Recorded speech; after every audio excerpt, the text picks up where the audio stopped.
TIAA is on a mission. Why? Because 54% of Black Americans don't have enough savings to retire. So in collaboration with big-name artists like Wyclef Jean, TIAA released Paper Right, new music inspiring a new financial future. With 100% of streaming sales going to a nonprofit that teaches students how to invest. Stream Paper Right now and help close the gap.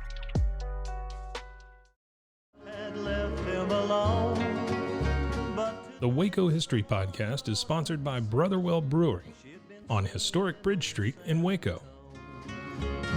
Cross the Brazos and Waco, ride hard and I'll make it by dawn. Cross the Brazos and Waco, I'm safe when I reach San Antonio. Welcome back to the Waco History Podcast. I've been wanting to do this episode for a while because I think it's a really important issue to understand historically the urban landscape of Waco, particularly as it changes in the second half of the 20th century. And so we're going to talk about urban renewal today, and I'm happy to have Dr. Robert Fairbanks with us, who is a urban historian, recently retired, University of Texas at Austin, and he has written on urban renewal in Texas, and so he is the expert we need to understand this a bit. So, Bob, I appreciate you being with us today. Thank you. I'm glad to be here. Some people, when I just said it, first heard the term urban renewal, and I know it's something you spent quite a bit of time researching and learning about. And of course, Texas is unique in some ways, but if you could start by just describing for a listener what urban renewal was, maybe the forces that animated it, and kind of how it came about. Yes, I can do that. You have to go back to the Progressive era when there's a growing concern in American cities about inadequate housing for urban populations, particularly for the very poor. And out of that, there became a great concern about how to find housing for those people. There are efforts at model housing programs and other approaches that would make it easier for poor people to find housing, but none of this worked. There were some, quote, radicals who suggested public housing, but that was not seen as a popular idea in this country at that time, although social housing was very popular in Europe into the 20s, basically. So there'd been a concern about housing because bad housing was seen as a promoter of sickness, creating social problems that resulted in criminality and also just a loss of kind of identity with the cities. Cities were growing at a spectacular rate at this time, and there was just a concern that people were losing their way if they sort of lived in these neighborhoods. In fact, it was more than just housing, it was the neighborhoods that were seen as the problem. Anyways, by the 1930s, there had been a sort of a growing movement to deal with this issue, and the Great Depression provided an opportunity. That is, people were really suffering. Many people were suffering in the cities, and finally pressure on FDR to do something about it resulted in him pushing a bill in 1937 called the Housing Act of 1937. And he signed it, and we started public housing, which included both slum clearance and public housing. That is the idea that the private market just simply could not provide the necessary housing for the lower third of the population in a lot of ways. And so this became the first governmental sort of intervention in public housing. World War II kind of slowed that down, but after the war, there became a new movement to try to get additional public housing. And the Housing Act of 1949 was passed, which provided significant public housing for people, but it also provided a different kind of course of action too, and this was urban redevelopment.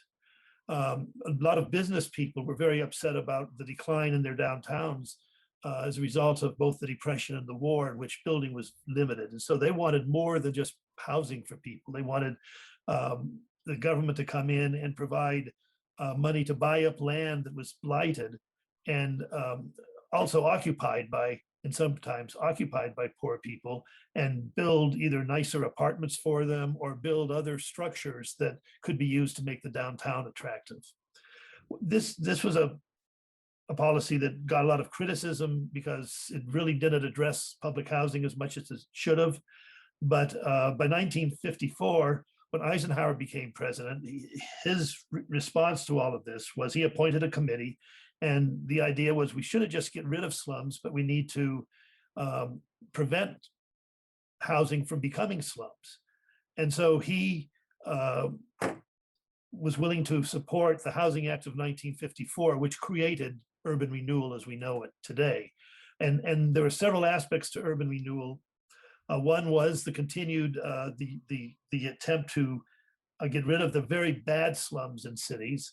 But another important part of this was looking and repairing housing that could be saved rather than just blanket knocking it all down.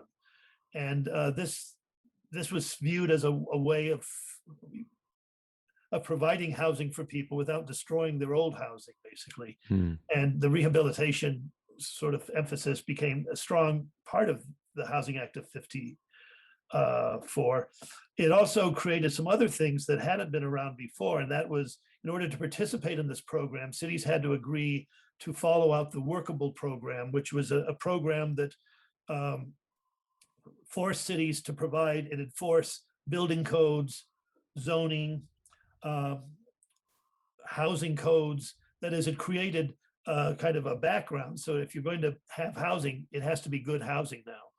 And this was, I think, an overlooked part of this whole program, but it was important. Another thing that it did was it provided money for people who were displaced from slum clearance to get loans from the loan protection from the FHA. That is, they had mortgage insurance, and they could borrow money now in long-term, not your 10-year payment or something like that, but it was a long-term repayment.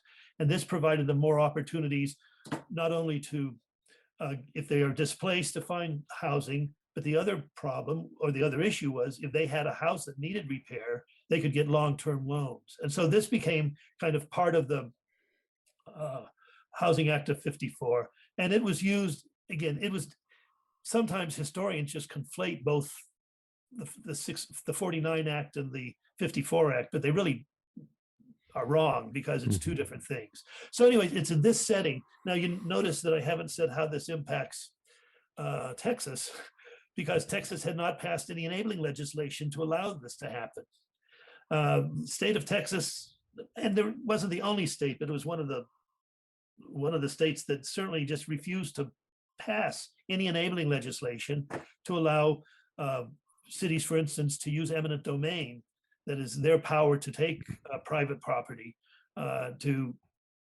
clear slums. And they don't do that until 1957. And so really our story of urban renewal in Texas really doesn't start until 1957. And that's politics, just the desire to not have Washington, kind of expansion of federal power, or the idea that even local governments could kind of take land from could seize private property for development. Now, of course, private property wasn't seized as such. It was like, if you have land that they're going to build a highway on, you'll get paid for it. Realtors will appraise that property and you'll get paid for it. But it is disruptive. And, the argument is, this is my land. The government shouldn't take it away, although government had been doing that for a long time, but not at this level. And of course, what makes it particularly controversial is you lose your land and you may not be able to find an equivalent place to live, although that's not supposed to be how it happens. Well, and I think 57, I also think the Interstate Highway Act, I mean, these things are connected, right? Yeah, there's a relationship to it, certainly. And because the Interstate Highway Act, of course, is also concerned with running highways through areas that have traditionally been viewed as slum areas. A, the land is cheaper, and B, if you really believe, and in the first half of the 20th century, there really was a strong belief that slums really shaped people. That is, it's not that there was just bad living conditions, but slums altered the way people view the world, and it made it harder for them to be good citizens, and it made them harder to, participate in civic affairs. And as a result of that, the idea was slums were really viewed as the problem during this time. Now, one of the things you point out in your research that why Texas is often left out of the larger story of urban renewal is it doesn't happen in the places that you might assume it would happen in Texas, right? Exactly. And the places where it didn't happen were very vocal. That is, again, when you have Houston and Dallas and Fort Worth are three of the largest cities in the state, and they refuse to have anything to do with urban renewal. Well, I should be kinder than that. There were people in those cities that were very interested, but Fort Worth defeated. And one of the things that made Texas an outlier also was that the enabling legislation in Texas was very different than the enabling legislation in other places. That is, the state has the right to say what can and can't be done. And in Texas, you had to have a popular vote in the city before it could participate. And a number of the big cities, because there was strong opposition to it from wealthy and influential people, it got defeated. Another part of enabling legislation was you couldn't build public housing on land that had been cleared through urban renewal, which also created a real problem. Where are these people going to go now? Mm-hmm. And that's one of the reasons why rehabilitation of houses was fairly important, particularly in cities that had large Black populations, because the fear was you're going to scatter African Americans throughout the neighborhood if you weren't careful. And that would, of course, scare a lot of people because of the race issue. So those were just a couple of things. Another one was that if you had your land taken away from you, and then they cleared it, you had the right to buy. You had the first right to buy that land back. And so it's not the usual way that state enabling legislation happened. And so it in some ways it made it tougher for some states to participate in urban renewal, and Texas certainly was one of those. I see.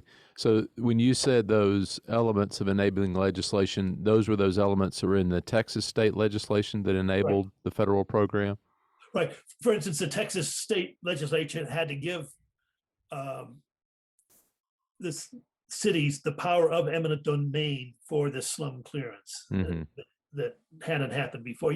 They've had for a long time the power of eminent domain for highway building and for utilities and things like that, but this was different. And we all know that Texas has a reputation of being a very conservative state in some ways. And remember, this is post World War II, when communism was viewed as a real threat, and for some people they truly believed that this was going to basically shatter some of the basic notions of what Americans are supposed to be like, and depending on the government at this level is going to be seen as something that's just too dangerous. And so there are a number of people with a number of reasons, but they opposed public housing. And what was interesting is they were very outspoken and got an enormous amount of publicity.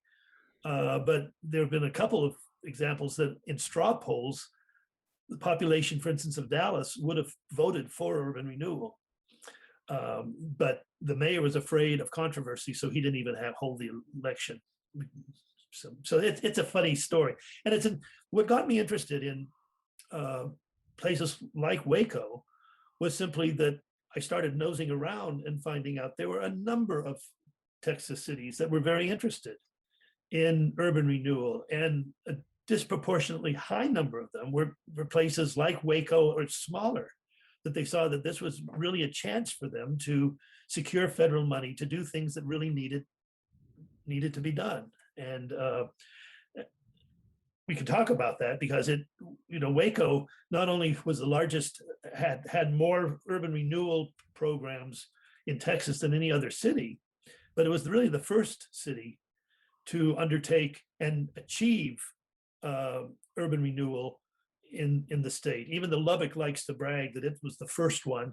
Its project was not done until after the Baylor project was done. Mm-hmm. Okay. So we had the first one completed was in Waco. That's right. So As you point out in your research, the application was in these mid-sized to smaller cities in Texas, which seems very different than the vision behind the original legislation. It seems like it was shaped to deal with large urban slums. Is that correct, or am I wrong? I think that's right. Although I'm never sure. I mean, that was certainly the impetus for this. Mm-hmm. But what we've discovered was that smaller towns had large numbers of slums too. That is, and they were problematic, and those cities didn't have as many resources to deal with them. One of the things that I found in my research was, Waco had been certainly thriving during World War II, and it had military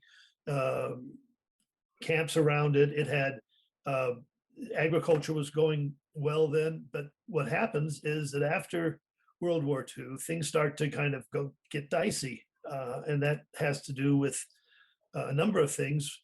Some of it had to do with what Waco experienced, what everybody else did, and that was suburbanization. Mm-hmm. When you start to have shopping malls, that suggests that a lot of people are moving outside. I think Dallas size is attracting more people, I think, to Dallas than might have been at Waco. That's my theory. It's not, I can't convince you of that because I don't have the evidence. But the whole thing was, and the city had not been doing well. The city had been running well. I mean, had been running, but they had the kind of the good old boy government at this time. And they had a state reputation of not being very well governed. Yeah. They used commission form of government, which has its own problems. Can you talk a little bit about that, Bob? Because you point that out in your research. Just lay out what a commission form would look like. Okay, the key of the commission form is, instead of having a city council that is supposed to be making policy for the entire city, the commissioners are assigned one task. That is, there's a commissioner of public safety. There's a commissioner of finance. And the idea was each one, this was an attempt to make people really accountable. I mean, that was his focal point. And while on paper that looked interesting, what happened was, if he was a commissioner of public safety, guess where he wanted all the money to go? Public safety. And if he was, a commissioner of streets and roads, where did he want? And so it didn't work the way it was supposed to in kind of the abstract. And also, these were people who were being asked to do a lot of governing, but who were not paying that much, getting paid that much. And it had problems. It was very popular in the 1920s, but by the 1930s, the idea is, let's use a city manager. We'll have a council elected at large, and the city manager then will coordinate everything. Mm-hmm. And he'll be the guy who's, he's the CEO basically. Yeah. And he'll coordinate things. And that's what happened here. That is, I think it was in 55, mm-hmm. around that period, where a group of people said, we have to make this, Waco's not working well. And so there was a groundswell of effort to try to create this new form of government. And it's when that new form of government is put in that Waco really takes off in terms of trying to do things that will help it grow, or at least from its own perspective, help it grow. It's not an accident that after, within a year after the city manager government is put in place, that you have them bring in Harlan Bartholomew, who's a planner and who has a tremendous impact on the city and how the city is shaped. This is a time when planners were seen as professionals who had the abilities and the trainings to really coordinate the needs of the city. And the idea was they're the experts. And so what they say is going to be the model of what should go on. And I point that out because, of course, planning today is very different than that. Planning now looks for the neighborhoods and more input, but these were the professionals who did this. And Bartholomew, Hank Corwin, who's for a long time, the head of the Urban Renewal Agency, said, we just followed Bartholomew. We basically did everything that he said to do. And he was the one who identified the neighborhoods that needed to be fixed, and he's the one who ultimately said we have to redo downtown. I mean, it's really kind of interesting to see that, and I don't think we give them enough credit for their how they shape some cities and small cities particularly. Well, I think in Waco, that's the playbook they're running for the next 2 decades. Is that plan that's laid out, down to the walking mall, which we've talked a little bit about on the podcast before. Yeah. You were talking about the idea of a local referendum in Texas to support urban renewal, and you make the point that it's overwhelmingly for in Waco as far as the vote to approve. It's 7-1 vote, 7-1, like that. It's incredible. Is talk about why that's incredible. Yeah.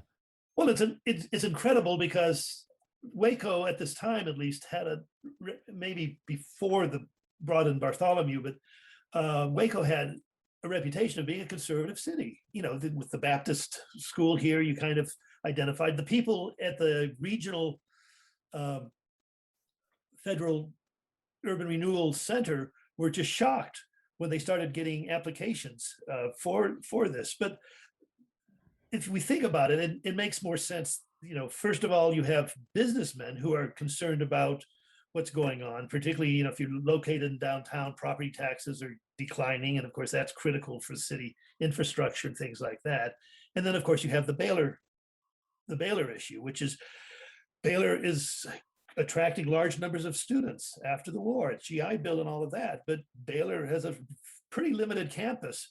And of course, what makes that even more tempting to become involved in urban renewal was that those bad housing areas were around the city. Around the campus. Baylor was located where it was because the land was cheap when it came, basically, and it remained kind of less attractive land for a long time. And so what you have Baylor alumni coming out in full force because Baylor understood what was going to happen. Bartholomew, in his plan, said you need to allow Baylor room to expand, and he says, and that shouldn't be a problem since it's surrounded by blighted or slum areas. And so from that standpoint, the Baylor turn, which is ironic if you think about it, because Baylor isn't an advocate for government intervention in things.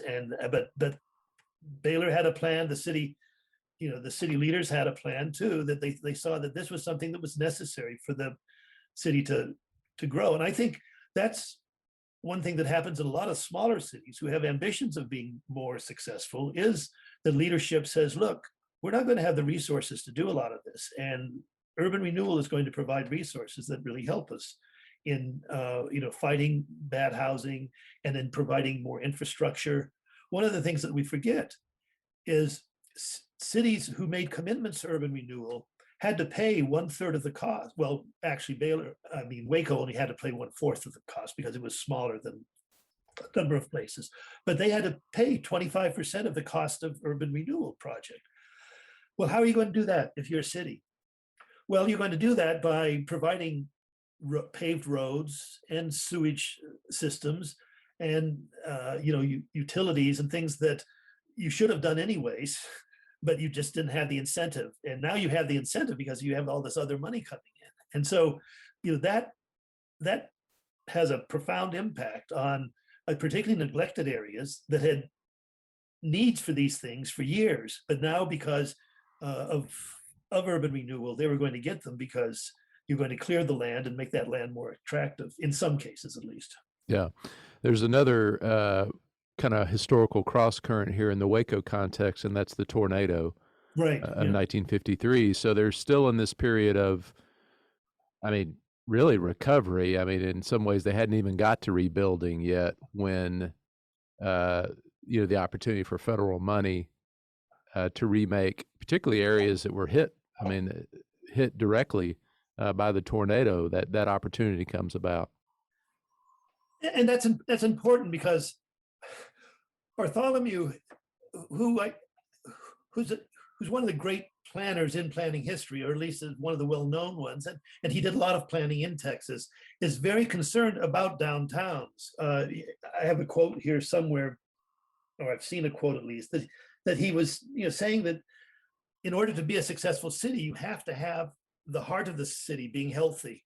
And the idea is if we don't fix downtown Waco up, we're not going to be able to grow a city the way we want to. And so he was a very strong proponent of that.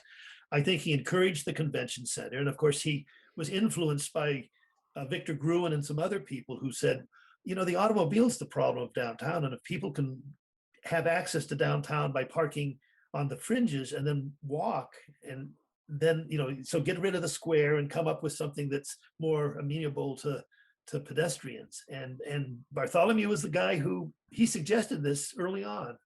And it struck me just by looking at and reviewing some of the things that I had looked for this article, the important role that Bartholomew had in all this. Well, I shouldn't blame Bartholomew. He had it's Bartholomew and Associates and people he had trained, but and they were all over Texas doing things. It's kind of interesting.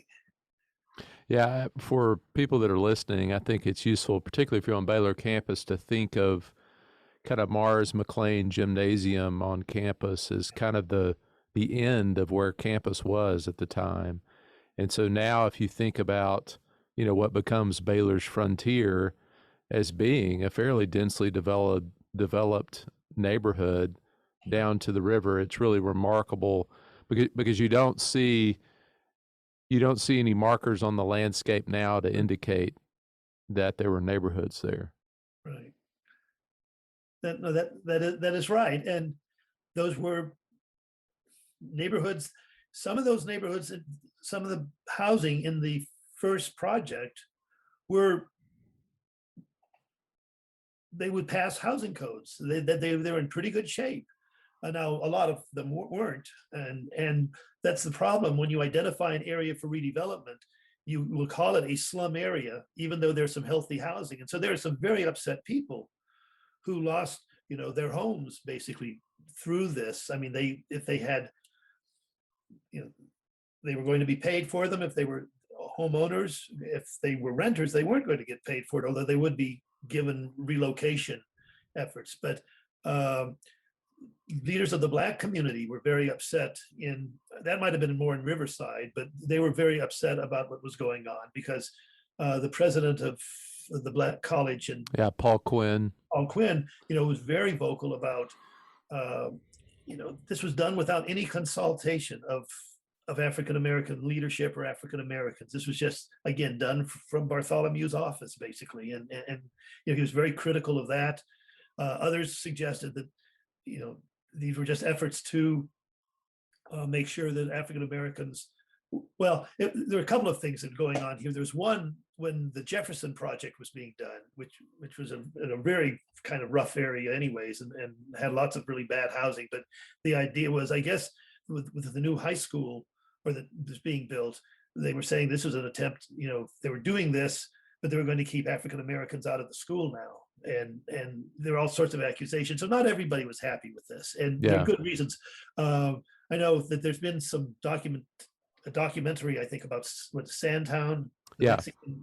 With which. Yeah. So Sandtown and Cayados, which were both kind of along the river, kind of near downtown. Both those areas are cleared out. Yeah. Right. And folks may assume this, but we haven't said directly this is going to hit the minority communities really hard. I mean, these are vast majority minority communities that are hit with urban renewal. More than 70% were relocated and lost their houses. Yes, which is, you know, one of the bad. I mean, I've always tried to look at urban renewal a little differently. It's very popular now to just be attacking urban renewal. Sure. For good reasons. I mean, it had dislocated large numbers of people, but one of the things we do forget is that a lot of these people really were living in horrible, you know, shotgun houses without access to, you know, I forget the number that Bartholomew claimed that had no toilets, but it was just a spectacular number. And I mean, indoor toilets, indoor plumbing, these things were, I mean, they really were in bad shape. But of course, the question is, what do they end up doing? Because one of the things that made Texas unique is that you couldn't build public housing on cleared urban renewal land if you were to do that. And so it became a problem. Do we know how much of the land, and this is a big question, but do we know how much of the land was like tenants were living in those properties, or how many of them were homeowners? Because I've thought about that as I've thought about these projects. It's much easier. I mean, sometimes in discussions of urban renewal, you feel like they're blaming the residents for the conditions in those neighborhoods, but we could also, you know, the city has some blame. In some cases, landlords have some blame in some of the conditions these folks are living in. Yeah, I mean, the these people were facing racism. They were facing, limited job opportunities, and many of them really had no choice but live in a dwelling that was really cheap. And there were reasons it was really cheap. There were a lot of slumlords around here. In fact, the only organized opposition to urban renewal was from a group of slum landlords who were making a lot of money out of this. And so that was an issue. I think even some of the housing that was owned, African Americans knew they had limitations of where they could build. If you build near the river because the river flooded, and that land, you look at any city in America, you can usually identify where poor African Americans lived, early. And so you lived on the outskirts of the port, the land that Baylor had. And one of the urban renewal projects, I think there were 75 or 80% of the, I think I was in Dewey maybe, but the Black population, lived in that. They made up that high percentage. So I think the people who tried to build their own houses should be applauded because they had very few limited resources. But when you don't have much money and you build a house, you're not going to be able to put in utilities. You're not going to have an indoor plumbing system and things like that. And that of course did become, I think, a real problem. These places were also, because African Americans, and to a smaller level, Mexican Americans, but there were only so many options where you could live too. And as a result of that, these places really are pretty congested. And it's not like you're out in an open area where you maybe don't need indoor plumbing and things like that. Yeah. So the first two projects are Baylor projects. And so can you situate those for us, kind of where they were for folks that are listening? Well, let's see. I can. I may have to cheat here and look at my notes a little bit, but the original goal that Corwin had when he laid out the first plan was to deal with 5 projects. And I'm trying to think if Jefferson was in one of the first ones or not, but the Riverside was one of them. And then they had Riverside they couldn't afford to do everything in Riverside that they wanted to. And so that was, they dealt with that later on. You also said something about the Waco Foundation coming in and purchasing the land. Is that how the procedure would work? Well, in many cases it would. And that was something that makes Waco look very good on paper, because one of the problems of slum clearance in general is it's one thing to clear a slum, and it's another to be able to get rid of that cleared land. Because usually if you clear a slum, it's near another slum and people don't want to invest. But with the Baylor Waco Foundation, this was a group of people who understood that Baylor needed more land, and they raised an enormous amount of land. And so when the government came in and cleared the land, and Baylor won, the government had someone ready to buy it immediately, which is very rare. Yeah. In urban, I lived in a city that there was an area that was cleared that had been cleared for 20 years and they never found somebody on it. And basically the foundation, I know the first 2 were paid for by the foundation, and there's at least 2 more, because a lot of this stuff ringed the city, and ringed the university. And so as a result of that, the foundation played a critical role in this. In fact, it couldn't have been done without the university. Mhm. Because if you think about it, just the numbers that are pouring in at this time, and they simply did not have the land available. Yeah. Yeah, you point out in your article the first two projects give 163 acres to Baylor, which tripled the size of campus. Yep. And then in a later project gives them another 51 acres. Yeah. So I'm glad you read that. yeah, so they're picking up a lot of land. Right. And you mentioned earlier about how values are set. How are they setting values on land? Well, they have appraisers go around, and Would the federal government hire local appraisers, or these are federal appraisers that are coming in and no, establishing? these are local appraisers usually. Okay. Now, again, that's a good question, but traditionally in fact, that is a good question for a place like Waco, because I don't know how many appraisers they would have access to, but Mhm. the Urban Renewal Agency is responsible for that. That's one of their jobs. Okay. And they will appraise the land. And then the land is often, there's a bidding for the land, basically. And, a lot of times land doesn't get bid on. Yeah. Very much at all, but they appraise the land. Their primary appraisal is to get the money to the owner of the land. Yeah. And then they go from there. I see. I would imagine in with the Baylor projects there weren't any other bidders. That's exactly right. For the land, yeah. That's exactly right. And Yeah. which again made it a great deal for Baylor, because that's land you're going to have to buy almost all of that land to even have a hope of doing something that was going to be successful. Mhm. So yeah.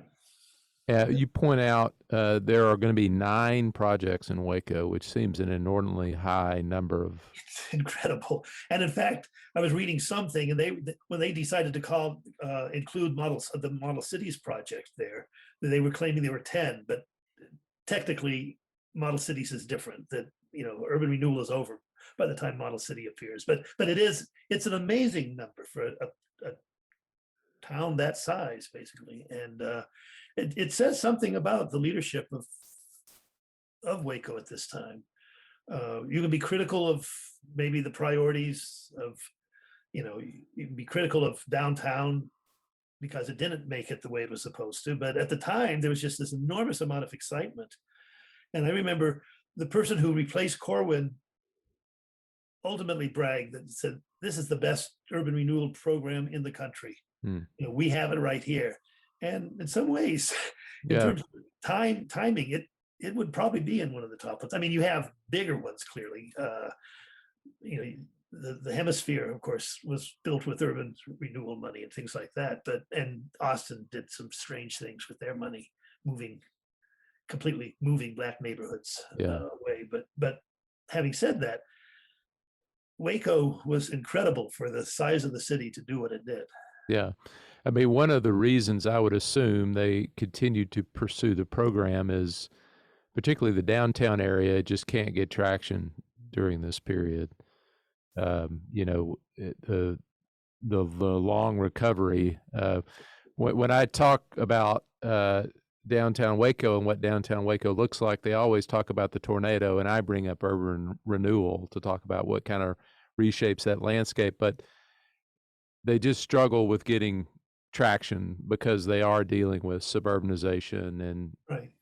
and you, as you mentioned, General Tire closes and Connolly Air Force Base closes, and they're losing their tax base in a lot of respects. No, serious loss of tax base, and there's a race issue in this too. The downtown seems to be catering more to African Americans, or at least there are more African Americans in the area. But because there's I've read some racist comments by people who just weren't happy with what was happening to that. But ultimately, that was going to happen just because of the automobile and the suburbs. I mean, they were very concerned about parking, but even when they got rid of the automobiles, you parked far enough away that it was going to be a little walk, it seems to me, to get to the, all the parking was behind the buildings. It seemed to me. Well, I've talked to someone with urban planning at the city of Waco in recent years about downtown development, and he said will never truly be there until traffic gets worse. It's too easy to get in. It's still too easy to get in from Woodway and Hewitt and China Spring and Robinson to downtown Waco. Oh, We've got to make traffic worse. That's what's going to solve the problem, in that people are going to want to live. In other words, downtown Waco is still too accessible, he said.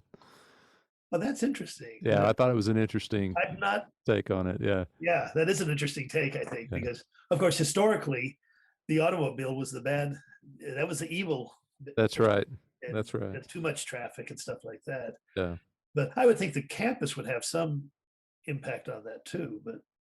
Yeah, it does. And there's a whole other concurrent story we're not necessarily getting into here of the way in which the interstate is going to kind of change the landscape here as well. Right. I would suspect, just because it goes through an area that's connected to this story, there is some relationship there. Yeah. Mhm. And no one's looked into that. That should be somebody who wants to do a PhD thesis at Baylor should look into that more. So. Well, when you think about kind of the importance of urban renewal as the way it plays out for cities of this size in Texas, I mean, what are your thoughts as an urban historian as far as the place of that, if we think about kind of overall urban development in Texas?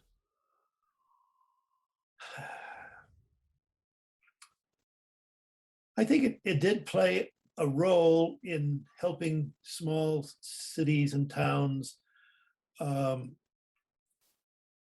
become more modern in terms of infrastructure and things like that, that it doesn't get enough credit for. I'm sort of going against the tide in some ways. A lot of the literature is just completely critical of urban renewal these days, and for good reason. I mean, there are reasons to be critical, but I think there are a lot of positive things that were being done. I think it was in Dewey that there was a fairly significant rehabilitation. There, a lot of the houses were rehabbed there, Mm-hmm. and they were relatively, I mean, that worked, I think, pretty well. And otherwise, that area probably would have deteriorated more and not been as successful. But I mean, I think the kicker that I have seen about this is that there are things that are associated with urban renewal that had a positive impact on cities. To get urban renewal money, you had to have what was called a workable program, which means you had to have city codes, which are very important if you're trying to prevent housing from getting really bad. Housing codes told you what kind of, what you could or couldn't do in the house. You can't have, you have to have indoor utilities and things like that. And I think that becomes an important plus of urban renewal. That is, the whole goal of urban renewal was originally to sort of save housing and to provide healthier neighborhoods. And while that didn't necessarily work, because we've already talked about the numbers of people who were dislocated, it still did, it improved housing. I was amazed at how few housing codes were in existence before the workable program started. Yeah.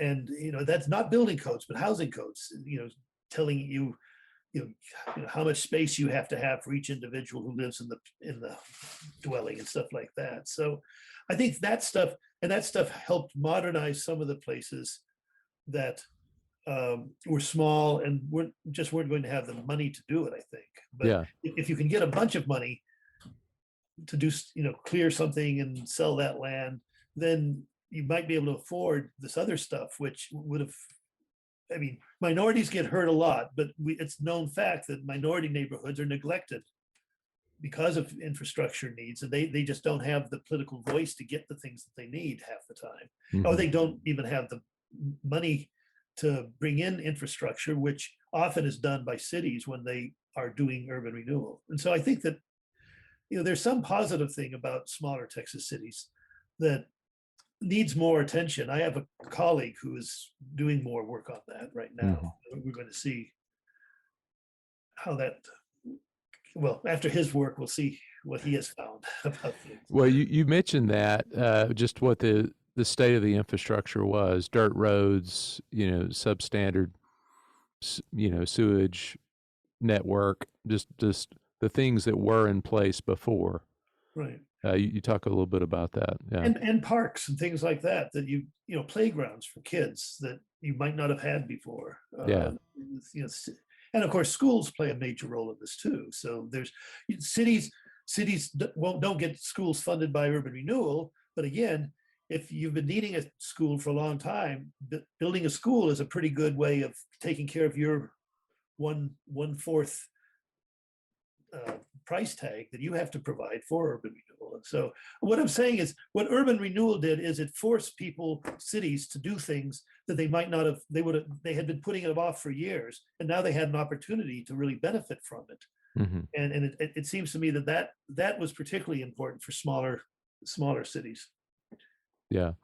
Well, it all depends on your perspective, right? So, I mean, I'm hoping to talk to some folks as well that had a lived experience of urban renewal, and I'm sure they'll have a different perspective on it as well. I would expect, on what their story was. Yeah. And they're different stories too. I mean, again, I'm not doing this for brownie points, but I spent a lot of time looking at the oral histories that you have, in the Oral History Institute at Baylor, and they interviewed a number of people. One Black man said, "Well, I hate this, but I have no choice. I'm just being run out of my house." And there are people who are very bitter about this, and their voices need to be heard, because I mean, there's a reason people get upset about eminent domain, and I understand that. But it is, yeah. I was hoping if you had other people who were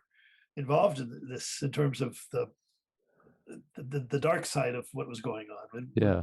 An interesting thing, because, and I'm very aware of that. And I'm also very aware that, the things that I relied on, even the oral histories, I think Corwin was really a very, very good manager of urban renewal, but he also, because he was interviewed years afterwards, he emphasized that he had the strong commitment, and I have no reason to really doubt him, but you just wonder, he's aware of history, and he's aware of, but he has a strong commitment to improving housing for African Americans. And I'm not sure, and some of the quotes that you read in the newspapers by people are saying, my life has been so much better since I've lived in rehab housing and stuff like that, or that I've been relocated. I think in that article I talked about this one man who had either dementia or had some mental problems, who seemed to be healed when he was put into a new house. And it was kind of almost scary. Yeah, you get that sense, some of the things you included, that they're managing the public face of this, to talk about how great a program it is. So, and the Baylor newspaper used to come up with some pretty positive spins on stuff too. Now they did interview a couple of people who had been displaced, but there are a couple of their articles that were very, positive. And I think, okay, well, I can understand why, Yeah. But it's always that issue of evidence, finding evidence as a historian, and sort of evaluating what it really means. I can tell why you found it a fascinating topic to research and write about, because it is very complex, but as you very complex, not understood, and but very influential. I mean, very, very important. Yeah. No, I mean, there are a lot of places that just, I had spent most of my life has been dealing with either, low-cost housing issues or urban renewal. And I had seen urban renewal in a lot of cities, and I never thought to look at a small city until, when I was in Texas, I didn't have something to do. And I thought, well, let's go down to Baylor, because Baylor has such a strong urban renewal archives. And then you have the oral history, and those two things were just, as a historian, you just get excited because there's so much stuff. there. And I'm not paying you to say this, no, Bob. no, Yeah. believe me. I mean, I was more than willing to come on because of this. Because this is what I have to depend on, are places like Baylor that have good archives and stuff. And the oral history program, I think, there is really very good. So Yeah, well, thank you, Bob. Well, I want to ask broadly, I'm going to broaden it out to Texas a little bit because there's other cases that you looked at. I think the other two principal cases that you looked at closely were Grand Prairie and Lubbock. And so if we bring that back into the story, what does that add into kind of our understanding of urban renewal in Texas? that's an interesting question. Well, Lubbock, of course, has a university there, and I think that some of the area around there was improved, not the same sensational way that it was with Baylor, I think. But I think part of the things behind that was Lubbock officials also wanted to be a bigger player than there was an ambitious city, I think, and they understood that they had large numbers. I mean, if you want to get cynical, they had large numbers of African Americans outside city limits who lived in horrible housing conditions. And so they finally realized that this was going to not be safe for the city just because of the disease and the problems. And so they annexed that area and started to deal with it, but they also annexed the area so that they would make an area more attractive to African Americans than otherwise, I think. And they were afraid of African Americans moving into white areas. And that's a simple, I mean, I got that sense, but I don't have enough evidence I can't give you 5 documents that say that. I can give you 2 maybe, but well, it's hard to imagine a program like this happening in a place like Texas in the 60s and not having a heavy racial component to it. Of course. Yeah. Although the city that surprised me the most, Grand Prairie is more like, it was a boom town during World War II. And it's the one that I've enjoyed kind of examining the most because it actually improved African American housing. I mean, it really did. It built additional African American housing. It created a more stable community, and it's still there today, and it's still middle class African Americans still live in that area. And that couldn't have been done without urban renewal. And that's a story I always use when everybody says urban renewal was a failure, because it actually improved things. But that's a different story, though. So I'll try that with Grand Prairie sometimes. Their podcast. Well, it just reminds us that there's not one story of this. It's much more complicated than that. So it is complicated, but there are outlines of similar stories. I mean, easily Waco follows kind of the traditional format of what urban renewal is seen as being, in terms of dislocation, failed downtown revival, but at the same time, it does provide positive things too. It does provide some rehab housing. It does provide certainly lots of opportunity for Baylor to develop, and I still have not been able to follow this. I don't think it was in the article I wrote, but in some of the relocation housing, supposedly African Americans were moved into a white neighborhood. And I've never heard that anyplace else. And this might have been a mixed, a very mixed neighborhood already. But I thought, well, if that's the case, I mean, that's something that I want to look at more. But it was in one of the interviews that you had, so it had to be right. That's it was at least true for them. Yeah. There you go. That's right. Yeah. Huh. Well, I really want to thank you again for joining me and kind of unpacking this for us. Any kind of last thoughts that you want to make sure you get in about the Waco case? No, except I think Waco does remind. I mean, I was really touched by Corwin, who was he was a real estate guy. He wasn't a government official, and he gets appointed, after Bartholomew does his first master plan. He talks about the bad housing, and he's told, okay, your job is to go and really look at that bad housing and see how bad it is. And he comes back, it seems to me, he does come back a changed man and really is concerned about what he's seeing. And I guess what I'm saying is a lot of time in the urban renewal story, a lot of the story is, businessmen hijack things and they all go awry. But in fact, there are a lot of people who were urban reformers, who were housing reformers, who really thought that this could solve some of the problems of the city. And those people are now kind of written out of the literature. Yeah.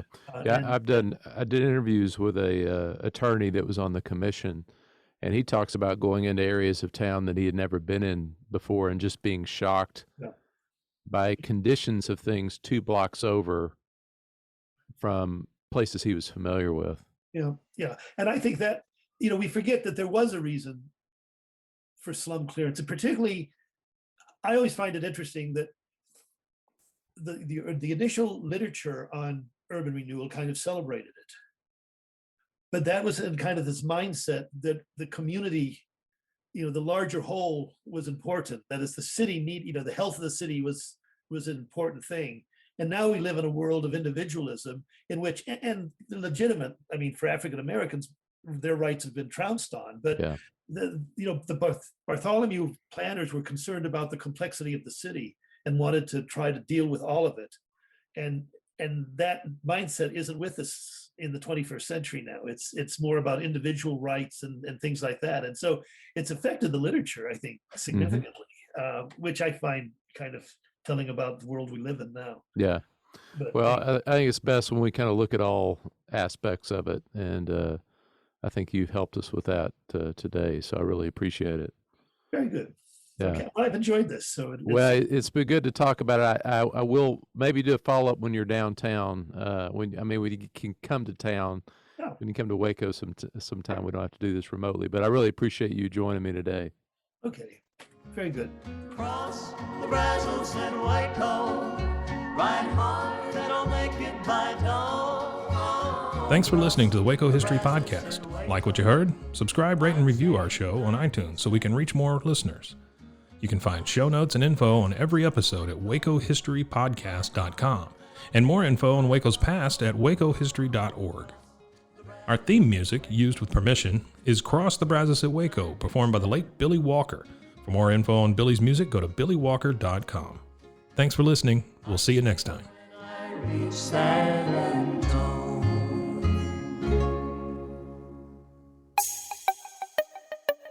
This has been a Rogue Media podcast.